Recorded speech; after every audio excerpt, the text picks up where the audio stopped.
Hello दोस्तों, कैसे हैं आप सभी। उम्मीद करता हूं दोस्तों आप सभी स्वस्थ और मंगलमय होंगे।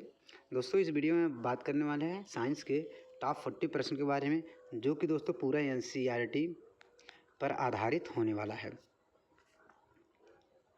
दोस्तों ये वीडियो सभी के लिए इम्पॉर्टेंट होगा और ख़ासकर दोस्तों रेलवे वालों के लिए, क्योंकि रेलवे में दोस्तों सभी परीक्षा में किसी परीक्षा में दोस्तों 25 और किसी में 30 प्रश्न इसका वेटेज रहता है। तो दोस्तों देरी न करते हुए चलिए वीडियो को शुरू करते हैं। पहला क्वेश्चन है, जिंक की अपक्रिया सल्फ्यूरिक अम्ल के साथ कराने पर जिंक सल्फेट के साथ कौन सी गैस बनती है। दोस्तों जिंक की अपक्रिया अगर सल्फ्यूरिक अम्ल H2SO4 के साथ कराते हैं तो क्या बनता है। एक बनता है जिंक सल्फेट और दूसरी कौन सी बनती है दोस्तों, जिंक सल्फेट बनता है, ZnSO4 बनता है, प्लस दोस्तों हाइड्रोजन गैस भी बनती है, हाइड्रोजन गैस भी बनता है। तो इसका आंसर हो जाएगा दोस्तों हाइड्रोजन। दोस्तों जिंक क्या है, एक मेटल है, मेटल मतलब धातु है दोस्तों। जिंक एक धातु है, याद रखिएगा। धातु की अपक्रिया जब दोस्तों किसी अम्ल के साथ, किसी धातु की अपक्रिया किसी अम्ल के साथ कराते हैं तो साल्ट बनता है, लवण बनता है और दोस्तों उसके साथ हाइड्रोजन गैस रिलीज होती है, याद रखिएगा। हाइड्रोजन गैस रिलीज होती है। अगर जिंक के साथ दोस्तों कार्बोनेट ऐसा कुछ लगा हो तो उसके साथ क्या बनता है दोस्तों, उसमें कार्बन डाइऑक्साइड गैस रिलीज होती है। ये बहुत इंपॉर्टेंट फैक्ट है, आप लोग याद रखिएगा। अगला क्वेश्चन है, निम्नलिखित में से किस माध्यम में प्रकाश की चाल सबसे अधिक होगी। इसका आंसर क्या होगा दोस्तों, पूछा है निम्नलिखित में से किस माध्यम में प्रकाश की चाल सबसे अधिक हुई। दोस्तों अगर इसमें पूछा जाए तो प्रकाश की चाल किस पर निर्भर करती है, तो जाएगा दोस्तों अपवर्तनांक पर। अपवर्तनांक को किससे डिनोट करते हैं दोस्तों, म्यू से, याद रखिएगा। जिसका अपवर्तनांक जितना भी ज़्यादा होगा उसका दोस्तों प्रकाश की चाल उसमें उतना ही कम होगा। दोस्तों प्रकाश की चाल वायु में सबसे ज़्यादा होती है। अगर दोस्तों मेटल धातु की बात पूछे तो धातु में एल्युमिनियम ठोस में सबसे ज़्यादा होता है। ठोस में अगर पूछे तो एल्युमिनियम में, याद रखिएगा। अगर इसमें पूछे दोस्तों क्राउन ग्लास का अपवर्तनांक कितना होता है, 1.52। केरोसिन का 1.46 नहीं 1.44 होता है। और दोस्तों एल्कोहल का होता है 1.36 और दोस्तों जल का होता है 1.33 जल का होता है। क्राउन ग्लास का अपवर्तनांक होता है दोस्तों 1.52। केरोसिन का होता है दोस्तों 1.44, अल्कोहल का होता है दोस्तों 1.36, जल का होता है 1.33। ये दोस्तों चारों के चारों अपवर्तनांक बहुत इंपॉर्टेंट है। जिसका अपवर्तनांक जितना ज़्यादा होगा प्रकाश की चाल उतना ही उसमें कम होगी। जिसका अपवर्तनांक सबसे कम होगा अब प्रकाश की चाल उसमें उतना ही ज़्यादा होगा। तो इसका हो जाएगा दोस्तों आंसर जल। ऑप्शन नंबर डी सही हो जाएगा दोस्तों, जल, याद रखिएगा। ये दोस्तों चारों के चारों अपवर्तनांक पूरा आप लोग नोट कर लीजिएगा, बहुत ही इंपॉर्टेंट है। अगला क्वेश्चन है, ये कार विरामावस्था से चलना प्रारंभ करती है और 5 मीटर पर सेकंड स्क्वायर की त्वरण के साथ त्वरित होती है। ए का मान दिया है दोस्तों 5 मीटर पर सेकंड स्क्वायर दिया है। कुछ समय बाद कार द्वारा तय की गई दूरी क्या होगी जब अंतिम वेग 15 मीटर पर सेकंड हो। मतलब v का मान दिया दोस्तों 15 मीटर पर सेकंड। इसमें दोस्तों गति का कौन सा समीकरण रहेगा, तो हो जाएगा दोस्तों गति का तीसरा समीकरण रहेगा, v² - u² बराबर 2as, या फिर v² होता है u² + 2as। तो u का मान दोस्तों प्रारंभिक वेग 0 दिया है, इसका मान टोटल 0 हो जाएगा।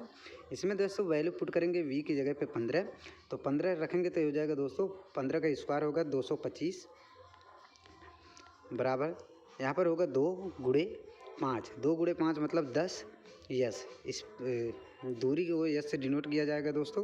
कितनी दूरी तय किया है इसको अगर काटेंगे तो 22.5 होगा। तो इसका आंसर हो जाएगा दोस्तों 22.5 मीटर, याद रखिएगा। ये दोस्तों समीकरण बहुत इंपॉर्टेंट है। अगला क्वेश्चन है, गैलीना किसका अयस्क है। बहुत ही इंपॉर्टेंट है दोस्तों, गैलीना किसका अयस्क है। तो इसका आंसर हो जाएगा दोस्तों ऑप्शन नंबर सी, सीसा का। ऑप्शन नंबर सी से हो जाएगा सीसा का। दोस्तों एल्युमिनियम का अयस्क क्या होगा, बॉक्साइट हो जाएगा। यूरेनियम का pitch blade,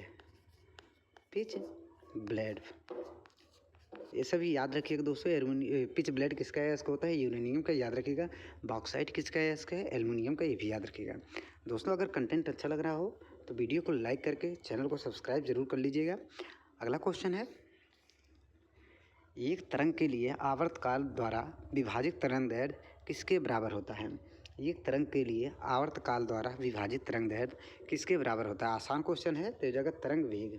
option number B इसका सही आंसर हो जाएगा, तरंग वेग। ऑप्शन नंबर बी इसका सही हो जाएगा। अगला क्वेश्चन है,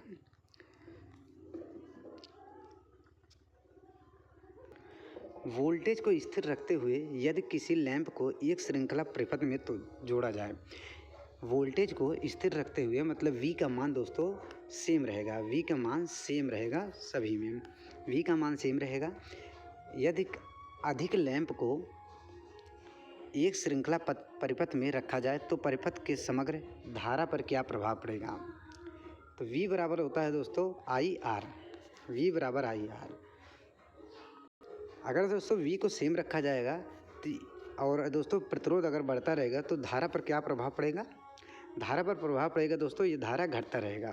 यहाँ पर R आ जाएगा दोस्तों, इधर से हट के यहाँ पर आ जाएगा। तो इस समीकरण के द्वारा अगर आप सॉल्व करेंगे तो धारा पर प्रभाव पड़ेगा दोस्तों, धारा घटता रहेगा। ऑप्शन नंबर ए इसका सही आंसर हो जाएगा। अगला क्वेश्चन है, निम्नलिखित में से कौन सजातीय युग्म है? निम्नलिखित में से कौन सजातीय युग्म है? CH1 व C2H4 CH2। अब ऑप्शन देख लीजिए दोस्तों, कौन सजातीय श्रेणी से है इसमें, तो इसका आंसर हो जाएगा option number C. Option number C इसका आंसर हो जाएगा दोस्तों, याद रखिएगा। CHO व CH.CHO। अगला क्वेश्चन है, रदरफोर्ड का अल्फा कण प्रकीर्णन प्रयोग किसकी खोज के लिए उत्तरदायी है? रदरफोर्ड का अल्फा कण जो प्रकीर्णन की प्रयोग हुआ था दोस्तों, वो किस चीज़ की खोज के लिए उत्तरदायी है? उसमें किस चीज़ का खोज हुआ था? तो जगह दोस्तों केंद्रक की खोज हुई थी, परमाणु के केंद्रक की खोज हुई थी, परमाणु के केंद्रक की खोज हुई थी। और दोस्तों रदरफोर्ड द्वारा इसमें किसका खोज किया गया था? इन तीनों में से किसका खोज किया गया था रदरफोर्ड द्वारा? तो हो जाएगा दोस्तों रदरफोर्ड दोस्तों प्रोटॉन का खोज किए थे, रदरफोर्ड प्रोटॉन का खोज किए थे, ये भी याद रखिएगा। अगला क्वेश्चन है, सामान्य नेत्र के लिए न्यूनतम स्पष्ट दृष्टि दूरी क्या है? सामान्य नेत्र के लिए न्यूनतम स्पष्ट दूरी क्या होती है? 25 सेंटीमीटर, 25 सेंटीमीटर से ज़्यादा? तो इसका आसान क्वेश्चन है दोस्तों, ऑप्शन नंबर ए इसका सही हो जाएगा, टाइम इसमें बिल्कुल भी नहीं लेना है। अगला क्वेश्चन है, निम्न में से कौन सी धातु ठंडे जल के साथ हाइड्रोजन गैस निकालती है? निम्न में से कौन सी धातु ठंडे जल के साथ हाइड्रोजन गैस निकालती है?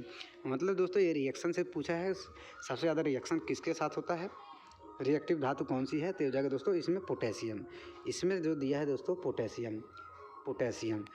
दोस्तों सोना तो ठंडे जल के साथ या फिर किसी से रिएक्शन नहीं करता है सोना, ये याद रखिएगा। पोटेशियम सबसे ज़्यादा क्रियाशील धातु है, सबसे ज़्यादा टॉप पर होती है पोटेशियम, सबसे ज़्यादा पोटेशियम, उसके बाद सोडियम, फिर होता है कैल्शियम, फिर होता है मैग्नीशियम, ऐसे करके सभी धातुएं होती है। लास्ट में होता है दोस्तों Au सोना गोल्ड, उसके पहले होता है दोस्तों Ag, उसके पहले होता है दोस्तों मरकरी Hg, मरकरी Hg, उसके पहले होता है दोस्तों मरकरी के पहले दोस्तों हाइड्रोजन H2, याद रखिएगा। हाइड्रोजन के पहले क्या होता है दोस्तों, आप लोग कमेंट करके ज़रूर बताइएगा। अगला क्वेश्चन है, फुफ्फुस गुहा में भरे तरल का क्या कार्य होता है? फुफ्फुस गुहा में भरे तरल का लिक्विड का क्या कार्य होता है? तो इसका आंसर हो जाएगा दोस्तों ऑप्शन नंबर बी, फुफ्फुस आवरण को घर्षण मुक्त रखना, फुफ्फुस आवरण को घर्षण मुक्त रखना, इसका आंसर बी सही हो जाएगा दोस्तों, याद रखिएगा। अगला क्वेश्चन है, निम्नलिखित में से किसके कारण पादप कोशिका का निश्चित आकार होता है? निम्नलिखित में से किसके कारण पादप कोशिका का निश्चित आकार होता है? पादप कोशिका का आकार बनाने के लिए कौन सा इंपॉर्टेंट होता है दोस्तों? तो ये जगह दोस्तों सेल वाल कोशिका भित्ति, सेल वाल कोशिका भित्ति याद रखिएगा, कोशिका भित्ति। दोस्तों लिग्निन एक पाया जाता है पादप कोशिका में, लिग्निन किसके लिए उत्तरदायी होता है? लिग्निन होता है दोस्तों पादपों के जो लीफ होते हैं पत्ते, और उनकी टहनियों को कठोर बनाने में जिम्मेदार होता है। लिग्निन होता है दोस्तों उनके पत्तों और उनके जो बाहरी सतह को कठोर बनाने के लिए लिग्निन जिम्मेदार होता है। और उस कठोर ऊतक को क्या कहा जाता है? स्क्लेरल काइमा। उस कठोर ऊतक को क्या कहा जाता है दोस्तों? स्क्लेरल काइमा, याद रखिएगा। और दोस्तों कंटेंट अगर अच्छा लग रहा है तो चैनल को सब्सक्राइब कर लीजिएगा, वीडियो को लाइक भी कर लीजिएगा। अगला क्वेश्चन है, उपास्थि निम्न में से किस में नहीं पाई जाती है? उपास्थि निम्न में से किस में नहीं पाई जाती है? आसान क्वेश्चन है, तो इसका आंसर हो जाएगा दोस्तों विक्र में, किडनी में इसमें नहीं पाई जाती है, किडनी में, याद रखिएगा। ऑप्शन नंबर सी सही हो जाएगा, किडनी में। अगला क्वेश्चन है, जीवों में आनुवांशिक भिन्नताओं का मूल स्रोत होता है। जीवों में आनुवांशिक भिन्नताओं का मूल स्रोत होता है। ये भी आसान क्वेश्चन है दोस्तों। तो ये जाएगा दोस्तों, आनुवांशिक भिन्नताएं क्यों होती हैं? क्योंकि दोस्तों हार्मोन्स को कोई प्रभाव नहीं पड़ता है, प्राकृतिक चयन नहीं होता, उत्परिवर्तन भी नहीं होता, लैंगिक जनन होता है। लैंगिक जनन की वजह से जीवों के आनुवांशिक भिन्नताओं का रूप देखने को मिलता है। और दोस्तों बच्चों का लिंग किस पर निर्भर करता है दोस्तों? माता के गुणसूत्र पर या फिर पिता के? तो हो जाएगा पिता के गुणसूत्र पर बच्चे का लिंग निर्धारण करता है। कौन सा मिलता है दोस्तों? 44 प्लस XY होता है, 44 प्लस XY होता है। अगर X गुणसूत्र पिता से जाता है तो बच्चा जो होता है दोस्तों फीमेल होता है, बच्ची होती है। अगर Y जाता है तो मेल होता है। ये याद रखिएगा, बहुत इंपॉर्टेंट है। अगला क्वेश्चन है, उपास्थि में पाई जाने वाली प्रोटीन है। उपास्थि में कौन सी प्रोटीन पाई जाती है दोस्तों? तो हो जाएगा दोस्तों कांट्रिन। ऑप्शन नंबर 1 सही हो जाएगा, ऑप्शन नंबर ए सही हो जाएगा दोस्तों, कांट्रिन। ऑप्शन नंबर ए बिल्कुल सही हो जाएगा, आसान क्वेश्चन है। अगला क्वेश्चन है, गति का कौन सा नियम दूरी और समय के बीच संबंध बताता है? गति का कौन सा नियम या फिर कौन सा समीकरण दूरी और समय के बीच संबंध बताता है? बहुत ही इंपॉर्टेंट है दोस्तों। चलिए जान लेते हैं सभी के बारे में। तो गति का 3 समीकरण है, A B C में दिया गया है। जड़त्व का नियम किसको कहा जाता है? ऑप्शन नंबर डी को जड़त्व का नियम किसे कहा जाता है दोस्तों? न्यूटन के फर्स्ट लॉ को बोला जाता है जड़त्व का नियम।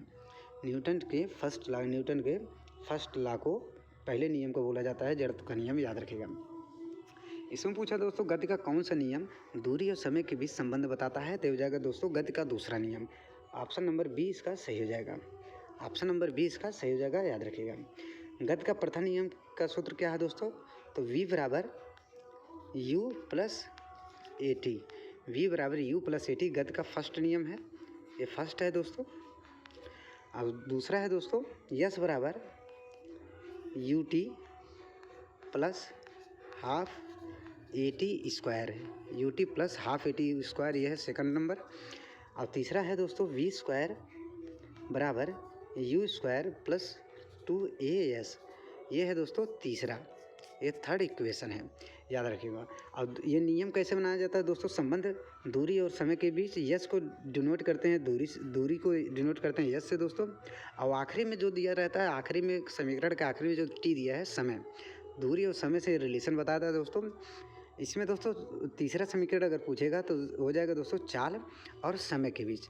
चाल और समय के आखिरी में देखिए चाल और दूरी के बीच आखिरी में यस दिया है, तो यस को दूरी से डिनोट किया जाता है। और पहले में दोस्तों चाल और समय के बीच, आखिरी में टी दिया है, चाल और समय के बीच, ये तीनों कंसेप्ट आपको पूरा याद होना चाहिए। और आप इसको नोट कर लीजिएगा दोस्तों, बहुत इंपॉर्टेंट है। और दोस्तों कंटेंट अच्छा लग रहा हो तो लाइक और सब्सक्राइब करना मत भूलिएगा। अगला क्वेश्चन है, निम्न में से कौन सा एक कशेरुकियों में उत्सर्जन अंग नहीं है? कशेरुकियों में उत्सर्जन अंग कौन सा नहीं है दोस्तों? उत्सर्जन का अंग दोस्तों फेफड़ा भी होता है, त्वचा भी होता है, यकृत भी होता है। हिपैटोपैंक्रियाज नहीं होता है दोस्तों, हिपैटोपैंक्रियाज ये उत्सर्जन अंग का भाग नहीं है, याद रखिएगा, हिपैटोपैंक्रियाज। अगला क्वेश्चन है, सापेक्षता का सिद्धांत किसने दिया था? सापेक्षता का सिद्धांत किसने दिया था? आंसर हो जाएगा दोस्तों आइंस्टीन ने, ऑप्शन नंबर बी इसका सही आंसर हो जाएगा, आइंस्टीन ने। इंपॉर्टेंट क्वेश्चन है दोस्तों, आइंस्टीन ने। आर्किमिडीज ने दिया दोस्तों उत्प्लावनवाद का सिद्धांत दिया था, आर्किमिडीज ने उत्प्लावनवाद का। न्यूटन ने दोस्तों तीन नियम दिए थे, Newton first law, second law, third law, आप लोग को याद होना चाहिए। अगला क्वेश्चन है, कोशिका में श्वसन का केंद्र है, कोशिका में श्वसन का केंद्र है, तो इसका आंसर हो जाएगा दोस्तों माइटोकॉन्ड्रिया। कोशिका में श्वसन का केंद्र है दोस्तों माइटोकॉन्ड्रिया। कोशिका में श्वसन का केंद्र है माइटोकॉन्ड्रिया।